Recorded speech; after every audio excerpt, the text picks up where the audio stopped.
What the heck is going on, everybody? Welcome back to another episode of the KindaFunny Xcast, your home for all things Xbox here at KindaFunny. Of course, I'm one of your show hosts, Snowbike Mike, and today I am joined by my two gaming dads. And gosh darn it, it's the holiday season, and I'm thankful for both of you. I am thankful each and every week we get to gather around this big old table and talk all things video games and Xbox, and also a little bit of life sometimes with you two, which I really, really love. Let's go around the table. Of course, Parris, happy holidays to you and yours. Welcome back for another week. How you doing, big dog? I'm doing good, and happy holidays. Really looking forward to tomorrow. I'm going to eat a lot. Oh, yeah, we're going to talk about what we're eating, what everybody's up to for all of that. So I like that. Save that for a moment. Gary Witta, how are you today? I'm good. I'm happy to be here. As you know, I threw my back out yesterday. It was 50-50 whether or not I was gonna make it. I was worried. Yeah. Staged a minor recovery today. You're the best, Gary. And you look dapper as can be. Well, thank you. You know, I am Mr. Autumn Man. You know, I do like to, this is my season. I don't like summer and spring. I like fall and winter. Fall and winter I like are your the cold seasons. weather. Okay. I like the early dark nights. I like Christmas. I like Halloween. I like Thanksgiving. I like that whole season. I like that. And no, I thought, this is my come in my Thanksgiving finery. You look So I good. rarely get the chance to dress up. Oh, Gary, well, I'm glad that you just said that. You're at the Golden Joysticks last week dressed up to the nines. It's true. I actually more dressed up because I went to Vegas twice. Yes. And London for the joysticks, and I got to dress up. It reminded me that it's nice to dress up once in a while. What is one tip that you would give to Parris or Blessing and Greg, who will be at the Game Awards next month when it comes to dressing up nice? The idea of me giving any of them fashion advice is a joke. I mean, I still do most of my shopping at Target and Old Navy. Hey, there you go. You know, they have decent stuff. Yeah. You know? You look good? Yeah. I thought you were going to be like, hey, Parris, make sure to always go comfort over, the look. No, I mean, Make sure you're I will. comfortable I mean, and look, if you casual. want to look good, then don't talk to me. If you want to be comfortable, absolutely come to me. I've said many times, the older you get, the more you prioritize comfort. One of the things I love about my job is I essentially get to wear pajamas all day. If you look at what I wear like 99% of the time, I have a lot of hoodies. I have a lot of pajama bottoms. I have a lot of, track, sweat bottoms. Yes. And T-shirts, and that's pretty much all I ever wear. The ultimate. Parris Lillard, what do you got? You know, it's funny you say that because I've been debating back and forth. Do I go all out this year for the Game Awards? And honestly, I just think I'm going to recycle what I wore at DICE. I don't think I'm going to do anything. Is it dressy? How do people typically dress at the Game Awards? Because, I've never been invited, Parris, so I wouldn't know. Well, some people get pretty outrageous with it. I wouldn't. It's like a Met Gala kind of vibe or black tie? Like, what is it? It can be. Like last year, I went pretty loud. I wore all purple. But I don't think I'll do that this year. I think I'm going to be conservative. I think, to your point, Gary, I think I'm going comfort over style this year. It's the key. I love that. Yeah. And I want to agree with him, but can I play on the other side for a second? Parris, it's the biggest gaming year ever, right? This is the year of games. I think this is the year where you got to go all out. If there's one year to go all out for the Game Awards, it's got to be this one. Okay. Because this is the year with the high-profile names, all of the big games. This is the year we'll be talking about for decades to come. This is a year that will, as I said, bro, this is a year that will be remembered in gaming history as an all-time great year. But here's the problem. I can't top Blessing. No, I mean, that's you're kidding yourself. Yeah, I was trying to pull up his fit from last year because it was awesome. You can't top Blessing, so I'm not even going to try. Like I said, traditional suit and tie. I think that's what I'm going to do this year. I like that. Okay. And at the end of the day, like you could put me with like a designer, with like like a consultant. They could look at me, dress me, do the whole Queer Eye thing or whatever, or they do a whole makeover. Of course. But at the end of the day, Mike, as they say where I come from, you can't polish a turd. Oh, Gary. And like, there's only so much you can do with the base model. It can look better. It's never going to look good. Yeah. Okay. Well, I disagree with that because I think you looked great. But you know what? In London, that was the closest I've ever come to like feeling good about how I looked when I was in London. You're a star, Gary. That's some good fits. Let's talk about what we're eating tomorrow because, of course, if you are tuning in to this week's Xcast, it is the day before Thanksgiving. And, of course, we're giving thanks to all of you watching and listening all around the globe. Man, I'm so thankful for these two. Of course, Barrett over in the control room and all of you watching so much. Thank you for tuning in, letting us being a small part of your lives, and just tuning in each and every week, talking Xbox and games with us. It is so much fun. But it's the day before Thanksgiving, which means it's time to eat big and be big. Parris, Lily, what is the dish you're most looking forward to tomorrow? That I'm most looking forward to is probably my sour cream pound cake. Oh, that sounds good. Because I know how to bake and I'm good at it. So that's probably what I'm looking most forward to. But nobody in my house likes turkey. Nobody in my house likes ham except me. I'm the only one. Wow. So I'm not doing either one of those. I'm going to smoke a brisket and I'm going to smoke a whole chicken. And then we're going to do some collard greens. We're going to do some mashed potatoes. We're doing an apple pie as well for the other dessert. And what else are we doing? Something else. Oh, hey, what else? There's something else we're doing. I'm not thinking of it, but it is going to be good. Dang. It's going to be good. That sounds like a good meal over there. Yeah. I'll tell you what. I like that. That brisket, too. Good eats. I'll be messing around with some brisket. Well, here's the crazy thing. I'm probably going to start it right after we get off of here. Yeah, because you got to do it for a long time. Low and slow, right? Yep, I mean, 200. Hey, Khalif Adams, are you taking notes? Because, like, listen up, Khalif. What's Parris the will point? tell you. You know what I mean? What's Help the you point? He can take all the notes he wants. He still screw it up. Doesn't matter. Gary, I asked you, are you eating big tomorrow? What's the vibe tomorrow? Always eat big at Thanksgiving. I love this season. I love the food. Yeah. You know, I definitely bust out the Joey Tribbiani Thanksgiving pants. You know, the extra stretchy ones. And yeah, so like this year's going to be a bit different though. It's interesting. As an English person, I find it a little bit odd because typically we have turkey for Christmas dinner. Yeah. And Thanksgiving is only a month before Christmas, right? So having two big turkey, I know you're going to ham as well, but like two big turkey dinners back to back just seems weird to me, like space them out more. Yeah. But we typically do it. We've done turkey most years with, you know, all the trimmings. This year we just kind of decided like, it's just the four of us this year. It's just me, Leah and the kids. We're not part of anything bigger. And like, it's a lot, right? It's a lot of cooking, hours in the kitchen, slaving away, and then all of the, all the dishwashing and cleaning up afterwards. The kitchen looks like a bomb hit it by the time. It's a lot for like, 20 minutes of sitting and eating. So we just decided, let's not bother this year. Let's just do something else. I did a Thanksgiving, kind of halfway Thanksgiving preview thing earlier this week so we could scratch the itch. I made my signature roast potatoes with Yorkshire pudding and stuffing and gravy. Just basically a vegetarian version of Thanksgiving dinner. There just wasn't any meat. Honestly, I think that's the least good part. I like all the sides better than the meat. Okay. Because our turkey's bland. It doesn't really taste like much of anything. Yeah. But no, we just decided because everyone in the house likes it. We're just gonna do like a massive serving of spaghetti and meatballs. I got these really big, good, spicy Italian meatballs. We got the good pasta sauce. We got the good Parmesan cheese. We got garlic bread. We got it all. And then for dessert, we all kind of pick like our own dessert. So I typically go with a pecan pie. That's my Thanksgiving tradition. I'm kind of regretting pivoting away. I might still try and like grab one at the last minute because I went chocolate cream pie this year because you can't go wrong with chocolate cream pie. Can't go wrong, can't you? My wife's got a little apple pie for herself. And my daughter, we got her a completely plain cake, completely undecorated. She's going to decorate it herself. Oh, fun! And then we all have our own desserts. That's great. But like spaghetti, you can't go wrong with spaghetti and meatballs. I like that you two are going the non-traditional routes and having some fun in the kitchen. Yeah, changing up. And we're thinking about doing Indian food for Christmas dinner as well. Like, you make your own traditions. Mm-hmm. I love that. Make your own traditions. Did you know that in Japan, KFC is a massive tradition for Christmas dinner? You have to order it like 2 weeks in advance.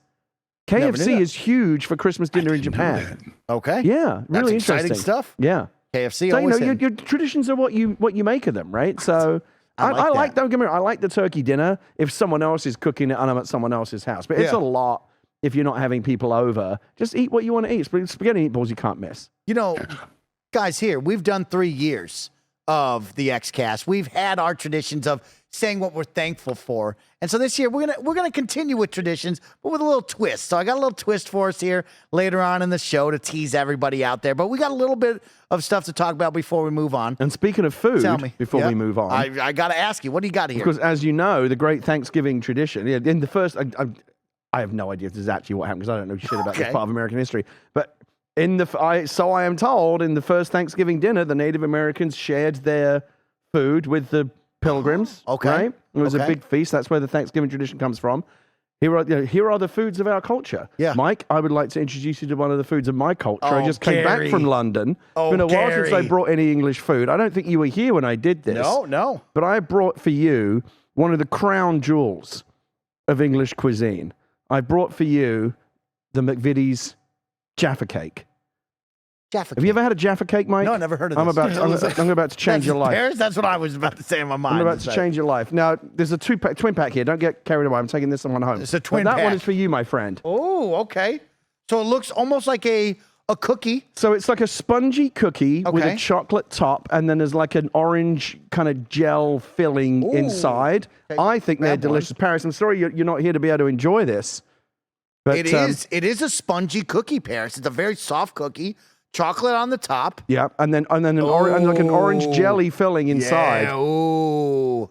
I'm so jealous of you about to eat your first Jaffa Cake. Oh. Right? Ooh. Ooh. Yeah, I'm telling you. Hey. It hits. I'm going to have one myself. That is a soft cookie, which is delightful, with chocolate wrapped around the top, which nobody can say anything bad about chocolate, and then a punch of just that orange tangerine. Just a little orange, a little twist. Oh, Barrett, you want one? Garrett, tell you what, you made my day today. I'm gonna come out there. Come out here, Cap. That was delicious, Gary. Thank you for sharing your traditions with me. I'll leave the rest of. I'll leave the sleeve with you. I'm gonna eat all those before dinner tonight. Have you never had a Jaffa Cake before, Parris? Barrett. I have not. Oh, what is Parris got? What is Parris showing off? Don't rub that in my face. This is the Steam Deck OLED. It just arrived about a couple hours before we started recording. Wow. I'm telling you right now, this is the Roger's best coming as well. Screen that I have ever seen in a handheld. Is Tim out there?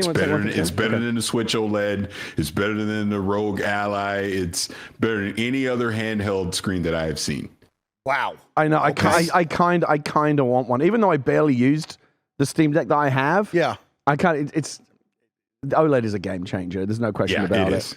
Well, let's hit the brakes on this Steam Deck really quick, because we've given a lot of praise to handhelds this year. 2023 has really been the year of the handheld coming back. But Parris, you did have some reservations about the Xbox experience on the Steam Deck. Of course, we know there are Xbox games on Steam available, but we're not getting Game Pass natively, right? Like, what am I missing out with the Steam Deck from an Xbox perspective that's still missing to this day?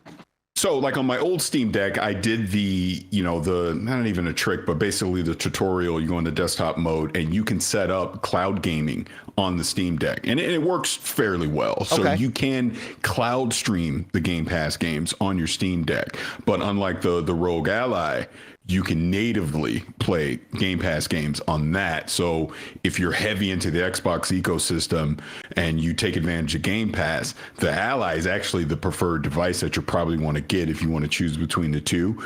The thing that I would like to see at a minimum would be that Valve and Xbox work together to at least get the cloud app just on I was going to say, if there aren't high-level talks between Valve and Xbox right now about getting proper, I'd be stunned, like someone's asleep at the Switch. I would too. Like, if they were to figure out some way to say, hey, because obviously Xbox games work on the Steam Deck, because if you buy it through Steam, you can play Forza Horizon 5, Starfield, stuff like that, right? But obviously people that have Game Pass would love to take advantage of that. So to your point, Gary, if they could figure out some deal so that it's beneficial to both parties and just natively get Game Pass. Because that would take Steam Deck from where it is, which is already great with the new OLED refresh. Like that, it would be undeniable at that point if it had full Xbox. There would be no reason to get the Rogue Ally at that point. I would go, because like the advantage that this OLED one has over the old Steam Deck and even the Rogue Ally is the battery life. It's vastly superior to both of those devices, because that's probably my biggest knock against the Rogue Ally. Just once you get used to the UI, it's the battery life. It sucks. It just flat out sucks. It's not good. So Yeah, if Valve and Microsoft can figure this out, that just becomes a no-brainer handheld device to take with you wherever you go. I was looking at it. The OLED screen obviously is that's the headline feature, but the better battery life, of course, is huge as well. Yes. The other thing that Valve said recently I thought was really interesting is that they said they're not even close yet in terms of the software optimization and getting like full performance out of the Steam Deck. Like it's going to get better. Oh, yeah. Okay. I like hearing that. Yeah, and I am waiting for that next moment, like Parris brings up, of like, how do I, as an Xbox consumer and customer, get the most out of the Steam Deck? And it feels like it's there, but of course, for someone like me who doesn't want to do the workarounds and sit there with the tutorial, I just want it here. I am waiting for that moment. Parris. I like the red accents on the thumbsticks too. That's a nice touch. Yeah. That's why I just said screw it, and I went and got the limited edition one because. Oh, is it only the limited that has that? Okay. Yeah, it's just a limited edition to get that in focus. Are they hard to get like the original one was? Like if I if I decided I wanted one today, am I out of luck? No, you can still get one. So here's the little trick that Valve did, to screw over the scalpers. They actually have this limited edition fairly available until the end of the year. So if you order one, you're gonna get one. So when everyone was going crazy, like myself, on launch day, and I was like, oh my God, I'm not gonna get one. Yeah, 2 hours later, I easily ordered one, and as you can see, I got it in less than a week. What do you think? Let me ask you this: what do you think I could get for my old one in terms of offsetting if I wanted to get the new one? What do you think an old one's worth on the market now? Probably at least a couple $100. Right? Yeah, so I can get a couple $100 off. 200. Yeah. I think so. I think 200. Do you know when the Steam Deck first came out and you couldn't get one? Somebody offered me $1,500 for it, and I didn't take it. I feel silly now. I should have taken it. Because there's no way I got $1,500 worth of use out of it. Why not? Yeah, that's right. But here's one awesome thing. I gave my old one to my youngest daughter, so technically this is her first gaming PC. Oh, that's great. That's cool stuff. Yeah. Well, good. You should get her the little dock as well. Yeah, I have the dock. Yeah, I have the dock. I never use it, so yeah, if she wants to use it, she can just have mine. Because then it really is a gaming PC, right? Yeah, hook it up to an external display, and you're all good. How sweet. Yep. Well, guys, let's talk about some games. Let's talk about 2023. We got Wait, hold on, Barrett. What's the verdict on the Jaffa Cake? Oh, the Jaffa Cake, Roger and I agree. It was really good. That's a thumbs up. We were shaking our heads on camera at Parris because we both feel like we should have OLED Steam Decks. Yeah. Can you not buy those here? We can't buy those here? But you go to like a shop that like imports. Of course. You go to like Cost Plus. You'll pay like over the odds for them.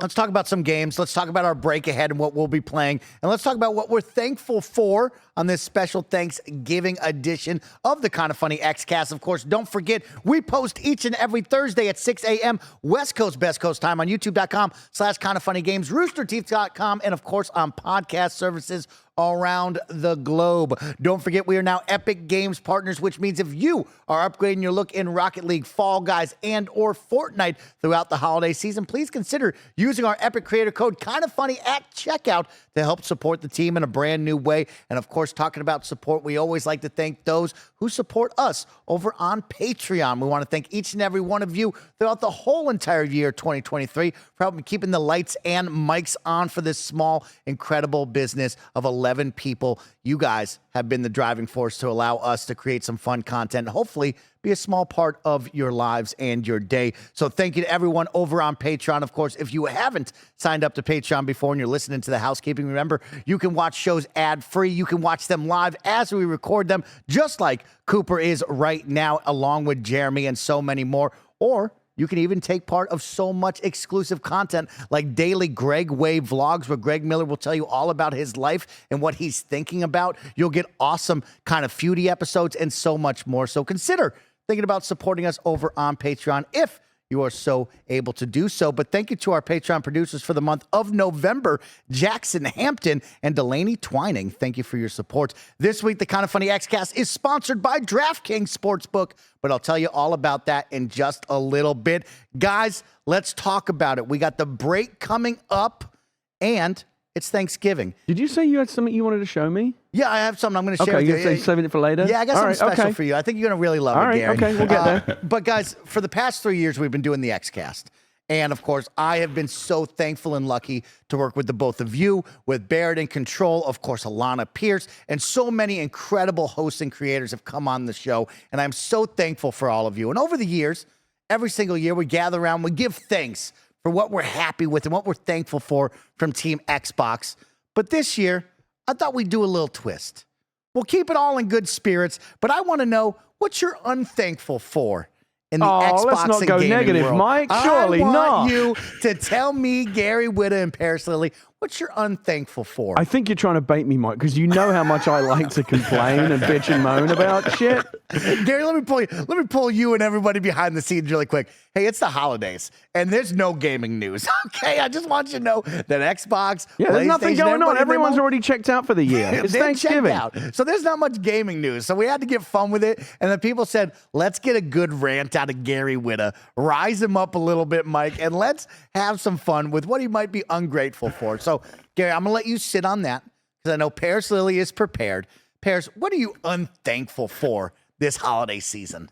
No, first and foremost, I go back behind the curtain again because you hit me up too, and you're like, "Hey, there's no news," and I'm like, there's nothing because we've either already talked about it or what the Game Awards. There's nothing else to talk about, till we get to there.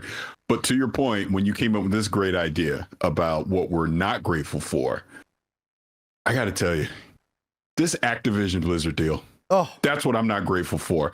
As great as 2023 has been from a gaming standpoint, the news has been dominated by this. Literally the last 18 months has been dominated by this Activision Blizzard acquisition. And don't get me wrong, understand why Microsoft did it, understand how this is going to benefit Xbox moving forward, 2024 and beyond. All of that is great.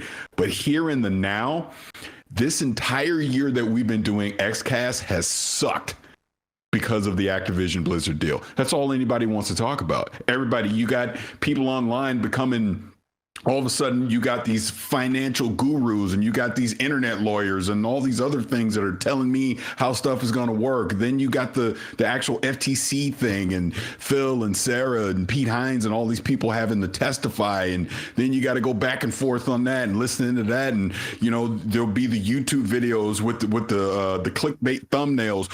Oh no, Microsoft is doomed. It's like all these things for an entire year. We talked about that. Other than we weren't talking about Minecraft Legends, we weren't talking about Forza, we weren't talking about Starfield. Well, we did talk about Redfall, but we weren't talking about all these great games that came out this year for Xbox. We didn't talk about all the great third-party stuff that showed up on Game Pass this year. Everything started and ended with Activision Blizzard. I know I'm ungrateful for that, but I'm so thankful now. It's over. This shit is over. We don't have to talk about this no more. We can move ahead. Now we can go into 2024 and see what, all the stuff that they're going to do now that this acquisition is done. Look, I know right now I saw Xbox tax trending as well. And the Call of Duty campaign didn't get the high scores that certain people thought it should get. So that, again, is another repercussion of this Activision thing. Thank God it's over because it took away from what was such an amazing gaming year for Xbox that was what we had to talk about. So that, Mike and Gary, is what I am ungrateful for. Give it up to Parris. Shout out to you. That is a great one right here to gather around the table. Because, yeah, Parris, that was almost two full another years one. of that. Hi-Fi Rush. Forgot about that. Hi-Fi Rush. Again, literally kicked off the year with this amazing game that got 5 nominations at the Game Awards, by the way. But nobody's talking about it because they're talking about Activision Blizzard. There you go. I'm done. Great year of games. And it has always been a cloud over our heads of this Activision Blizzard King deal. And it is us trying to become lawyers and reading all this insane courtroom drama that none of us are equipped for. All of us just wanted to see the deal go through, move on with our lives, and celebrate games. And I agree with you, Parris. I think we got caught up in the noise, missed out on so much fun to be had because the focus was, hey, when is this deal going to go through? When can we speculate that the papers will be signed? And we sat here for far too long. It did suck. But you know what? We did have a great year full of games, and I appreciate Parris highlighting that. Hi-Fi Rush was a standout start. We got Age of Empires 2 and 4 on console. What a great time to be alive. It is awesome to see us moving in the right direction. And as I said last week, I think Xbox had a good year to great year, B+ vibes. But I think we're finally trending in the right direction. I'm hoping for something special. Gary, are you ready or should I give what I'm... No, go ahead. You go. Okay.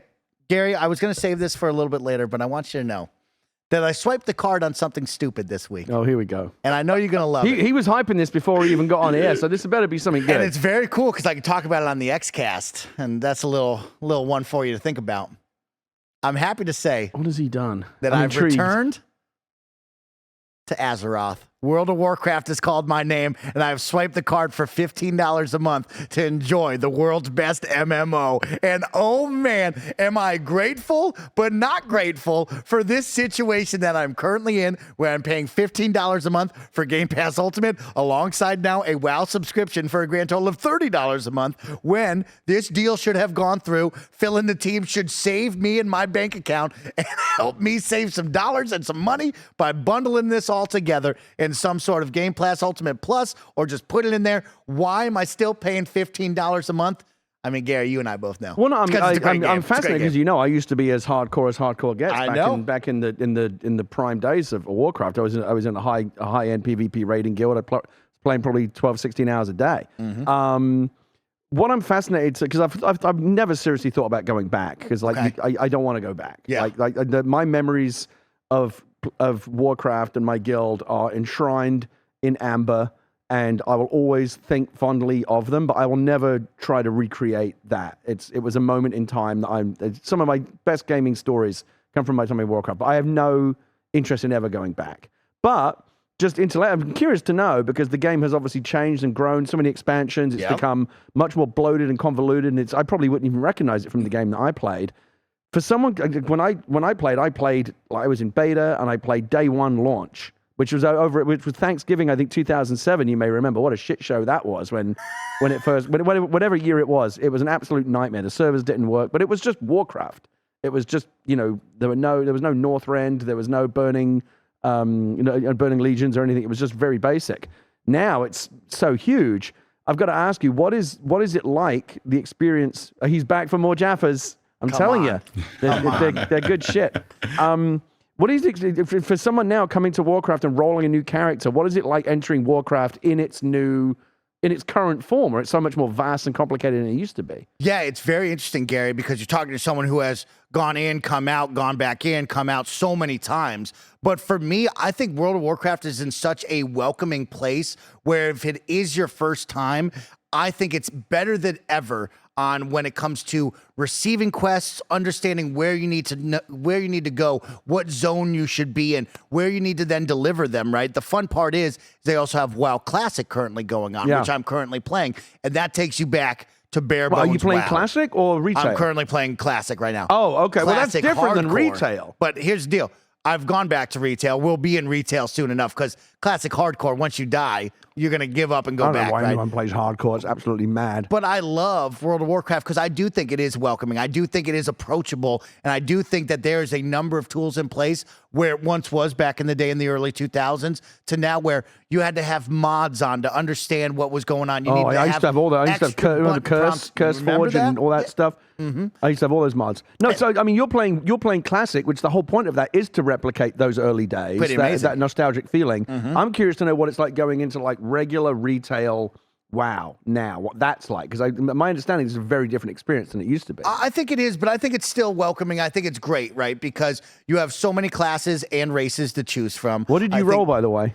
We went dwarves. Okay. To all go together and go into Iron Forge. I always had you figured as a Horde guy. I am. I'm only doing it for the boys. Okay. They want to be Alliance. I'll be Alliance. Right. I'm Dwarf Priest right now to make sure I can heal the team. We got a Hunter, we got a Warrior, we got a Sorcerer. So it's a fun little blend right now, or a Mage. And yeah, I'm just loving going back to a game that I cared for so much. And it's always that kind of bug in the back of your head of like, let's go back, let's see what it's like. And whether it be Classic or the Retail, I always have a good time running around Azeroth. I think the world that they created is something truly stunning and special. Man, I love all that lore detail. in the world. Come on, I've said Gary. it a million times on this show. I've become a bore, but like for me, the best games are a place that you go to and you disappear into another reality, another world. Mm-hmm. Azeroth was that for me for such a long time. I just lived there and I loved it so much. And it's special for like a new player like myself who comes and goes, right? But like the opportunity to say, hey, create a character, will level boost you to whatever that new level cap is and be able to do 10, 20 levels of you're up in the higher level areas, so you can learn what's going on. You can see where everyone really is, right? Because if you go back and create a level 1 character, sure, there's a number of people, but the population has moved on, right? And so for me, it's been nice, right? Jumping back in and just exploring and having fun. Parris. So, Mike, let me ask you this question. Just, hey, look, as we're killing some time here, but you talking about this is making me think ahead to the future. Obviously, you're jumping in now. You spent the money. But from your standpoint, what do you think Xbox is going to do as far as any kind of incentive, discount, if you're a Game Pass Ultimate sub when it comes to Warcraft? Do you think they do anything? Yeah, I truly think that the business model will be to stick with the $15 a month for anyone out there. But I do believe if you sign up for Xbox Game Pass, you should receive at least 3 months minimum. I'm thinking they're going to give you 3 to 6 months of World of Warcraft token for you to be able to jump in and play with some time. I would be stunned if they drop the $15 a month and just bundle it with I don't think so. Xbox Game Pass. It would be so great for my wallets and I think the consumers out there. But you have if they rolled that sub into my existing Game Pass, I'd be tempted to dabble. But I mean, my wife who used to play a lot with me, like I talked about dabbling recently, and my wife was like, "Don't even joke about it," because she knows like I got really sucked in. Yeah, that's the question, Parris. Right? It's like the high business level of like, what is this team going to do? Can you drop the subscription after so many years and just bundle it in the Game Pass? Then we'll get into another one of, poor Gary over here. I'm going to hit him with 4 different levels of Game Pass now with one bundling World of Warcraft. We're still waiting on a family plan as well from Game Pass. They've been testing it, right, in certain territories. Yeah, but they ended the test. Stopped. Yeah. I think speaking on that, I'm not so sure we're going to get that anymore. Really? I think they tested it, and I think that test is done, and rumblings have said that we may not get it at all. Interesting. So, I mean, yeah, interesting. But to the point of, we're talking about World of Warcraft, I agree, Mike. I don't think you'll get just 100% free subscription if you're on Game Pass. I don't see them getting rid of that. Maybe some kind of discount is in order. Or like you said, maybe if you're a Game Pass Ultimate sub, get the first 3 months free or something, something like that. Like similar to what they did with like EA Play, where it gets rolled in as a bonus. Yeah. It'll be really interesting to see. I hope they do because, you have a big product there in World of Warcraft with the Blizzard team. What are you going to do with it? And I think that's also the fun conversation that we all can talk about, kind of, armchair quarterback, this whole situation of like, what is Phil and the team going to do with a number of these properties? I think there is a conversation to be had about an Xbox version of the game. Why not? I think that happens. I don't think we get it anytime soon, but I do think that eventually happens. Yeah.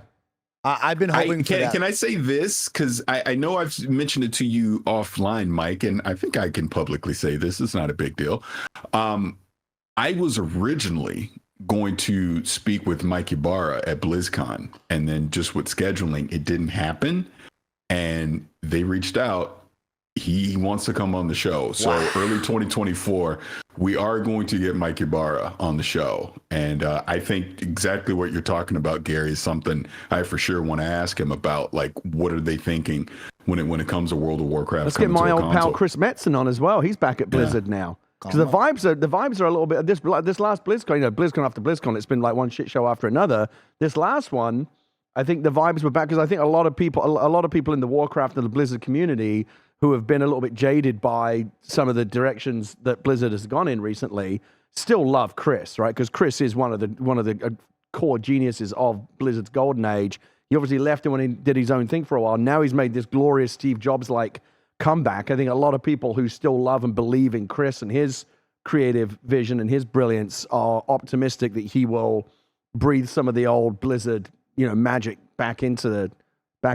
I hope so. Well, I would be honored to speak with Mike. And that would be fun if we could get the crew on here to talk about it. But it is a big question of where do we go? What's the deal? What is the future of this? But I am currently paying $15 a month for World of Warcraft. I'm happy to be back. And I am not thankful for paying that subscription. Gary, I want to hear what you are not thankful for right after a word from our sponsors. Let's hear what they got to say. This episode is brought to you by DraftKings Sportsbook. There's so much to be thankful for: family, friends, food, and NFL football all week long. DraftKings Sportsbook is keeping your Thanksgiving week full of action. New customers can bet just $5 on the NFL action to score $150 instantly in bonus bets. Looking ahead to Thanksgiving, you know the Lions are always playing next week, and they have Green Bay coming to town, and the Lions are currently 7.5-point favorites. So download the DraftKings Sportsbook app now and use code KindaFunny. New customers can bet $5 on the NFL Thanksgiving action to score $150 instantly in bonus bets, only on DraftKings Sportsbook, an official sports betting partner of the NFL, with code KindaFunny. The crown is yours. Gambling problem? Call 1-800-GAMBLER. In New York, call 877-8-HOPE-NY or text HOPE-NY, which is 467-369. In West Virginia, you can visit www.1800gambler.net. Please play responsibly. In Connecticut, help is available for problem gambling. You can call 888-789-7777 or visit ccpg.org. On behalf of Boot Hill Casino and Resort, KS must be 21 or older in most eligible states, but age varies by jurisdiction. You can see DraftKings.com/sportsbook for details and state-specific responsible gambling resources. Eligibility and deposit restrictions apply. Bonus bets expire 168 hours after issuance. Terms at sportsbook.draftkings.com/football terms. All right, Gary, what do you got for me? We've been patiently waiting. Do you have anything that's grinding your gears? Well, first of all, like I said, I really don't appreciate you trying to drag me into this negative space. I try to keep it positive as much as I do. And I don't do like performative rants. If I go off on one, it's because there is really something bothering me. If you say, oh, like poke me with this thing, oh, Gary, rant about something, like it's not going to be the same. Like you could, if you wanted to, try to get me going off about how Xbox sent Andrea Renee a bluey Xbox. But by the way, that's totally legitimate because as we all know, Andrea has a very close connection with Xbox and has been tweeting and talking about bluey from the beginning since, you know, even before Bluey was a thing. But Andrea was out there going, "This is the best show on television. People should be watching." Oh no, wait, that's me. Oh wait, that's me that's been doing that the whole time. That's you, Gary. I'm the Xbox guy. I'm the Bluey guy. You are the Bluey guy, So someone Gary. needs to do the fucking math on this one for me, Mike. You've got fucking Xbox Parris over here, Agent Parris getting all the PlayStation goodie. Yep. You've got Andrea, who I'm sure watches Bluey, but has not been anything like as vocal about it. I check the tweets. I don't see her tweeting like you were. Go check the history. I mean, the math's not adding up, Mike. How did you not get this Bluey Xbox, Gary? I mean, like honestly, it's like they could have made that. That's literally like the Xbox for me. And I saw it and said, oh, look, Leah, my wife, literally said, oh, look at this. It's the perfect Xbox for you. And like, oh, but they're only making one and it's a one-off thing. I'm not even going to bother trying to get one. I don't know, Mike. I don't know, But Gary. my point is, I'm not going to be going off on stuff like that because that is beneath me. Wow. I'm not petty. Yeah. It's fine. It's not like this mega It makes total corporation has your sense address. that Andre would be getting Xbox Bluey goodies instead of me. It makes total sense that Xbox podcast host Parris would be getting all the PlayStation goodies from PlayStation. Okay, maybe. It all makes total sense to me. Yeah. It makes no sense, Gary. It makes total sense after crushing it at the DICE Awards and at Golden Joysticks. I can't even get Jeff Keighley to return my calls about hosting something, you know, appropriate to my stature at the game. It all makes total sense. It all tracks. I'm not, like I said, I'm not going to go to a negative space. We're not taking it to a negative space, I Gary. will. Okay, I will do Tell one me. because Okay, give me one. Give me a good one. I'll give you a genuine one. Okay. I am ungrateful for the state of social media discourse in video games right now. Oh, yes. I think it's gone downhill, and in particular, it's gone downhill on Twitter, just as all of Twitter has gone downhill. I think that's a crying shame. Twitter used to be such a brilliant place to come together and talk to people and hear from people who are experts in their field and have interesting discussions. I joined Twitter in 2008. So in the 15 years that I've been on Twitter, I've met wonderful people. I've had career opportunities come out of it. I've made lifelong friends. I've, enjoyed creating content there. I've enjoyed the things that other people have created. Some wonderful, wonderful things. That's all over. It's over. I don't know if I mentioned this before, but I'm done. I fucking quit Twitter last week. I am done. I made my last post. The account is in cryogenic suspension because I think there's a non-trivial chance that at some point Twitter will find its way back into more responsible ownership and we can come back. But until that point, I am done. Fucking Elon Musk, a.k.a. Phony Stark, a.k.a. Dollar Store Ozymandias, a.k.a. we have Ozymandias at home, has ruined one of the great communication platforms of our generation, and I'm deeply ungrateful and resentful about it. It's such a shame that it's been shat on and ruined and turned into this. I didn't even know what to call it, but I'm done. I'm enjoying myself on Threads and on Blue Sky, on Instagram, TikTok, Facebook, basically everywhere else. But 2023 is the year that one of the great social media communication platforms for reasoned, intelligent. I mean, there was always clowns on there, but you could go there and find reasonable people. The verified mark meant something. You could find experts who knew what they were talking about. Now it's an absolute shit show, and I think it's a tragedy. It's a real tragedy for our social fabric and understanding each other. It's a real, like, it's fucking unusable now. I used to love Twitter. I used to love it.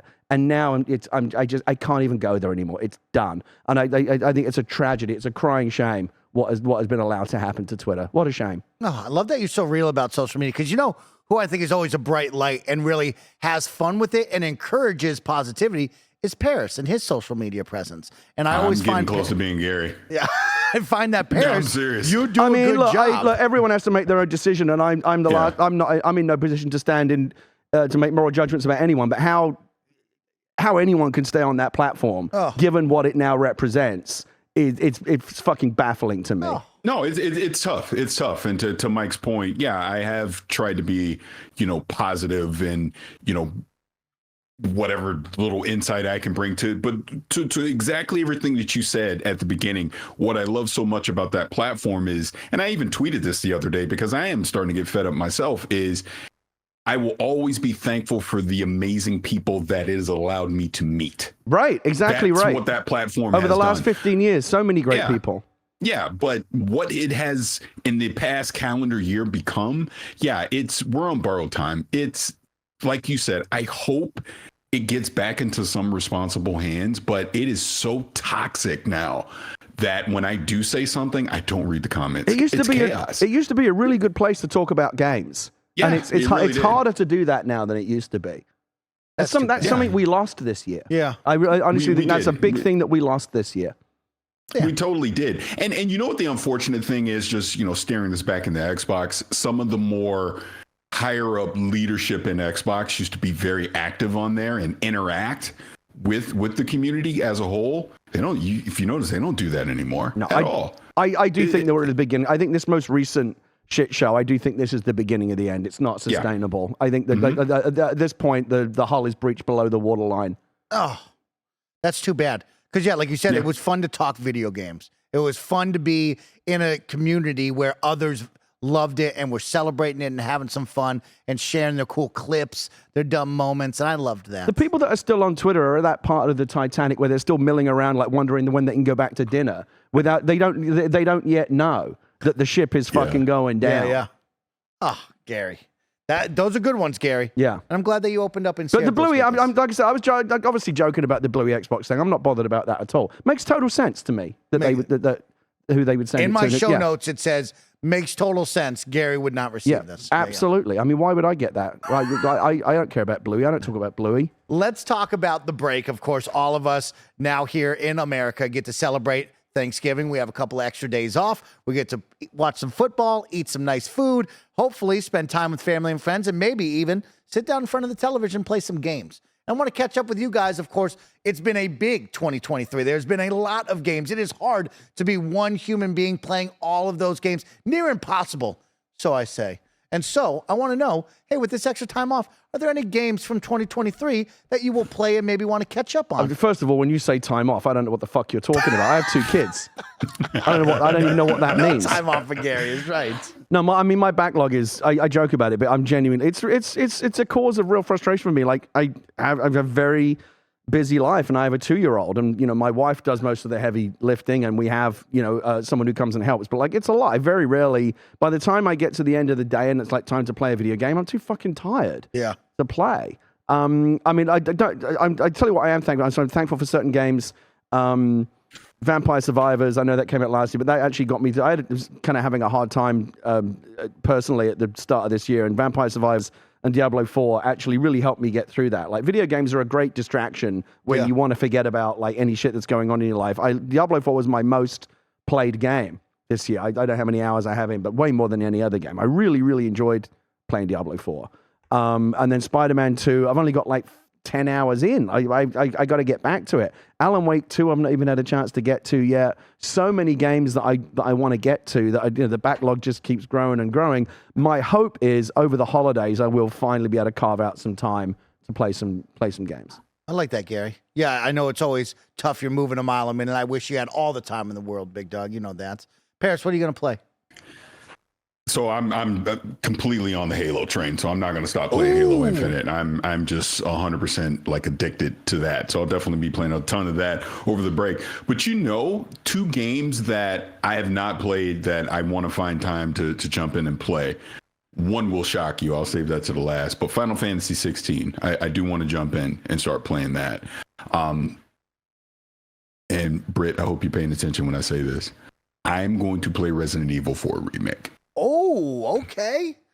Oh, I thought you were going to go with Yakuza. Okay, and ironically enough, as controversial as it may or may not have been that it was on the Game of the Year list, that's what kind of pushed me over the edge. I go with a remake was that freaking good that you had people vote to put it on the Game of the Year list. Whatever you may personally think that it deserves to be there or not, that intrigued me enough that, you know what, I own this game. I need to play it. So well, here's the thing, Parris. It's not controversial. Like, no one's denying that it's a great game, right? It's just because it's such a stacked year, right? It's like exactly. Is this really one of the top 5 games? Like, again, we talked about this recently. Like, if Resident Evil is going in, what do you take out? Like, there's too many games that are deserving. It's really hard to come up with a short list this year. Yeah, of course. I like Parris. Have you played the other Resident Evils before, or have you ever played 4 before this remake? I've never played 4. I mean, I played the original, obviously, Resident Evil 2, stuff like that, but it's never been and Britt, like, we joke about it, but her and I had a serious talk about it. It just never grabbed me. So I just, it's not when I see a new one, like, oh, let me go play it. But this remake has got such high praise, and I'm like, you know what, let me just go check it out. I have the game. Let me sit down and actually play it and judge it for, myself, and, go from there. I think because Leah and I like to play games together. It, like, generally, she'll, like, Resident Evil 2, she played it and I just, like, watched, but I'm just having fun. Like, I'm experiencing it as well, even though I'm not driving the controller. I'm still, like, experiencing the game and all of the jump scares and all of the fun and the atmosphere and the story and everything else. Over the holidays, I think we're going to try to do that either with Alan Wake 2. Been waiting a little bit on I literally spoke to Thomas from Remedy at the Golden Joysticks. I said, should I jump in now or should I wait for this audio patch? He said, just wait until next week when the audio patch and you'll be like golden. I think that's now out. I think there was an issue with like some of the audio in the early part of the game on the Xbox. I think they've now patched that. I've been waiting for that. So I think either Alan Wake 2 or Resident Evil 4 might be our shared horror experience. Okay.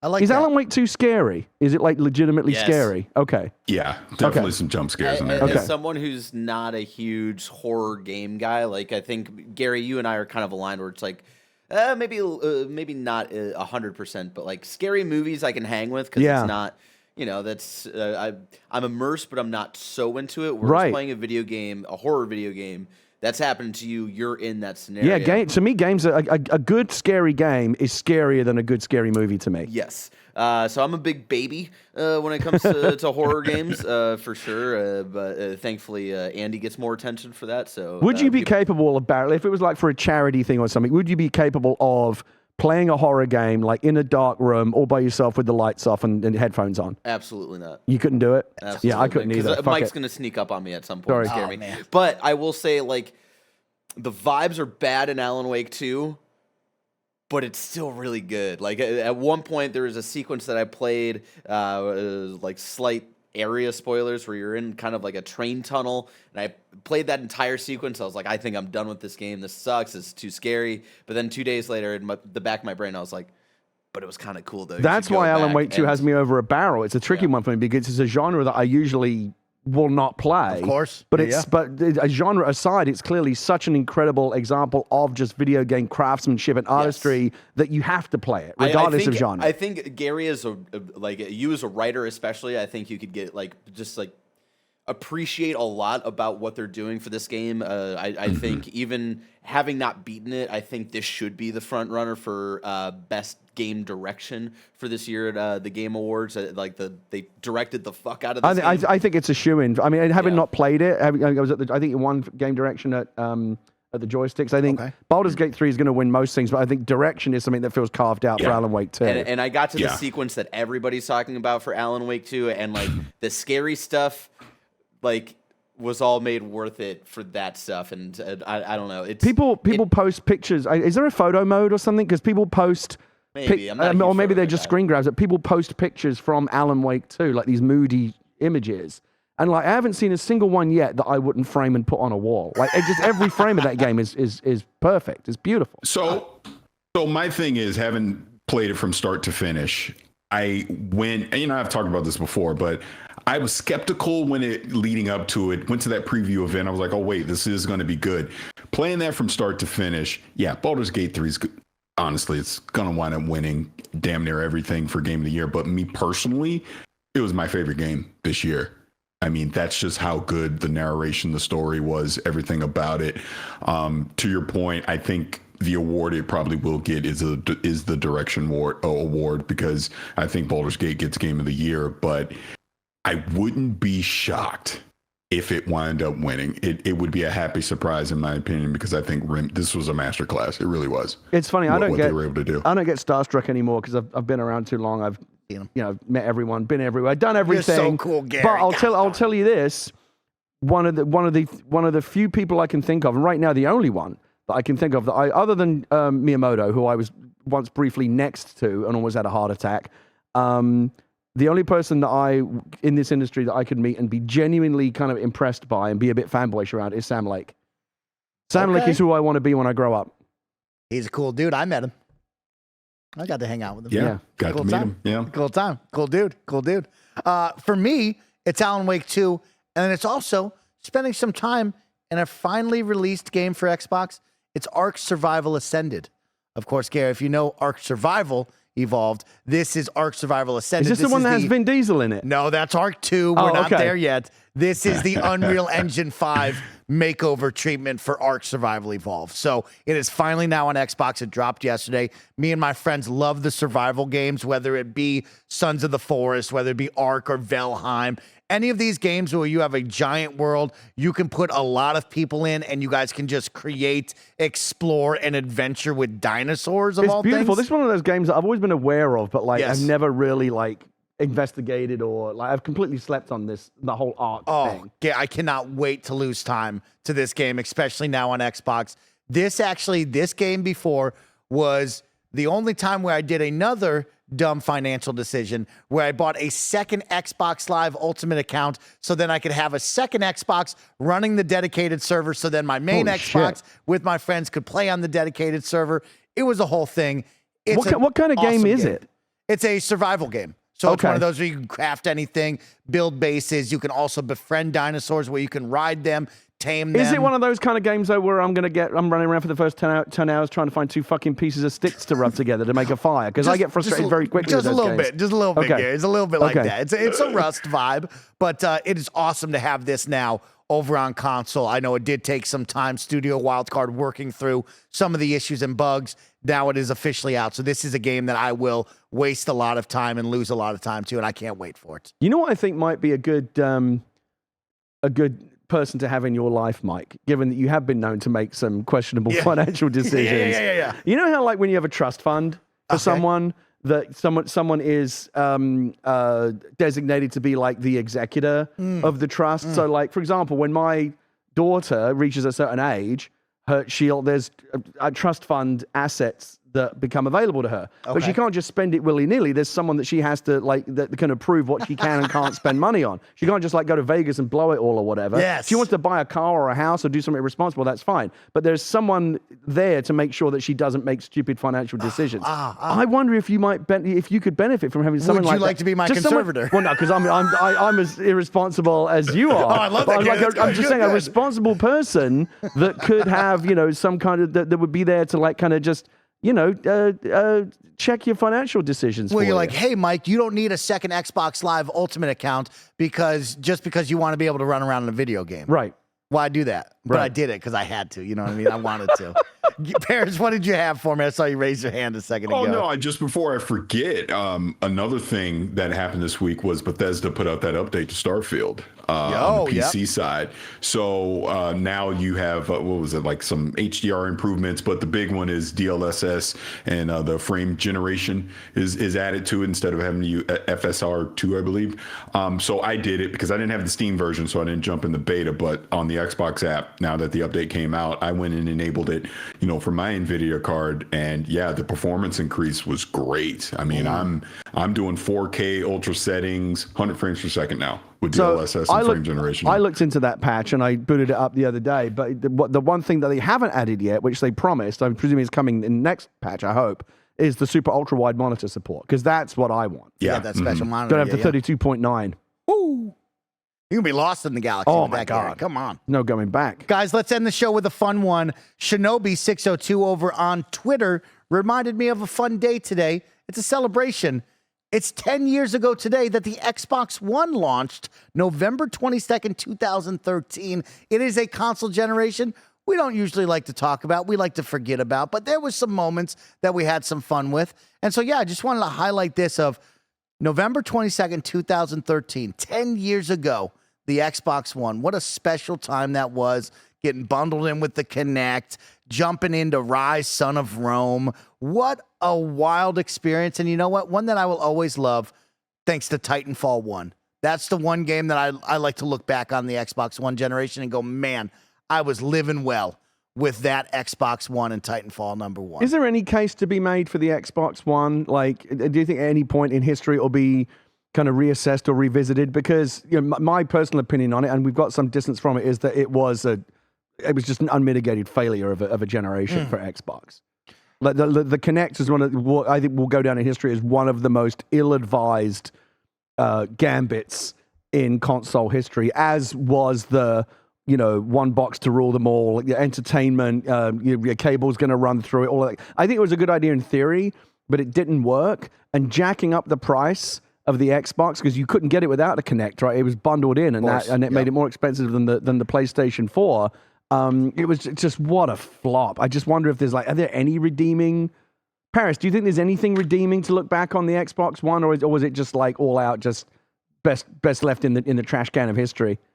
I think the redeeming factor of the Xbox One was their generation of lessons learned, of things to not do moving forward. It's an expensive lesson. Yeah, it totally is. But when you think about it, from a more positive standpoint, yeah, the Kinect thing early on was a mistake. The price was a mistake, but that also spurred Xbox to then come with the backwards compatibility program. Game Pass was born out of this, right? So yeah, they had some missteps in there, and obviously they learned that they needed more first-party studios in-house to rely on. So that was something else that came out of this, that as we're in this generation, you can look back and go, oh, well, that started in the Xbox One generation to get us to where we are today. But I will tell this story really, really quick to your point about Kinect, because I'm in agreement with you. The first time I ever got to speak to Phil Spencer, Danny and I had an interview with him in E3 2014. He was less than a year on the job at that point. And I turned to him and I said, I do not like Kinect. And the reason that I gave was the fact that you bundled it in, which in theory sounds smart, because now you're assuring developers that camera is with any game that you make. But it was almost like premium price because of Kinect, because it was $100 more than the PS4.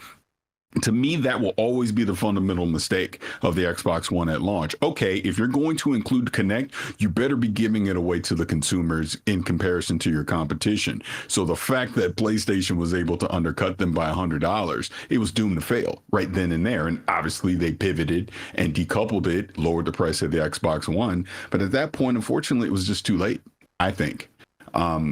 But it was an interesting technology, and people did find interesting ways to use it outside of the Xbox, and they would plug it into a PC and do kinds of interesting stuff with the various sensors that were built into it. But it wasn't ready for prime time. It wasn't. I don't think it should have shipped.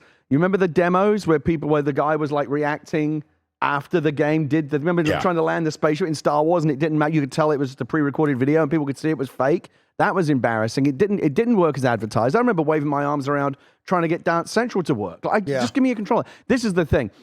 I remember being a kid's birthday party. It was at my house, and there was a bunch of like kids that were the right age for something like Connect. And I can't remember what it was. Maybe it was a Sesame Street game or one of the other Connect games that was like meant to be like the kind of thing that kids play at a party. And I set it up with them. There were 7 or 8 kids there. And at one point, one of them said, "Can we just play something with controllers, please?" And I remember thinking, that's it. It's dead. And so it proved. Maybe you should have shown them Connectimals. Do you remember that? But isn't the reality of Kinect and even the PlayStation Move, that was just basically Xbox and PlayStation reacting to Nintendo with the Wii, because the Wii was such a smash 100%. hit. Yes. So they thought, well, this is the way to go. PlayStation Move, another flop, right? Yeah. And they pivoted obviously from it pretty quickly as well. You know, footnote in history, stuff happens, you learn from it. Just don't make the same mistakes again. Yeah. Yeah. And here we are, 3 years in. Heading into year number 4, right? We're looking at one more thing. One more thing about the Xbox One. Because I did this, I don't know, probably 2 years ago or so, but I remember going back and watching that 2013 E3. Forget the price of it at the end. If you look at the games that they announced in that initial press conference at the 2013 E3, it was pretty damn good. The Witcher 3 was debuted there, as an example. Metal Gear Solid 4 was debuted there. Ooh. They showed off Titanfall there. That's what closed the show. There was nothing wrong with their showcase as far as from a game standpoint. I mean, Rome, the Rise or whatever it was called, that was there. Rome, baby. Who could forget? Yeah, I believe they did a sneak peek of Sunset Overdrive at that showcase as well. They had games. They had some stuff that you're like, oh yeah, I want to go play this. I want to check what it is. But it was just the price. And then what PlayStation did right after. I mean, that's like a footnote in history. That is a day I will never forget, being at both of those showcases in person, and just the difference of the crowd reaction, where when Phil came out and said $500, everybody was like, ugh. And then, go a few hours later, you're hearing 400 for the PlayStation 4, and that crowd just erupted. I mean, that alone, 100 price, like your Connected better be something really special if you're going to jack up, if you're going to lose the price for, and it wasn't.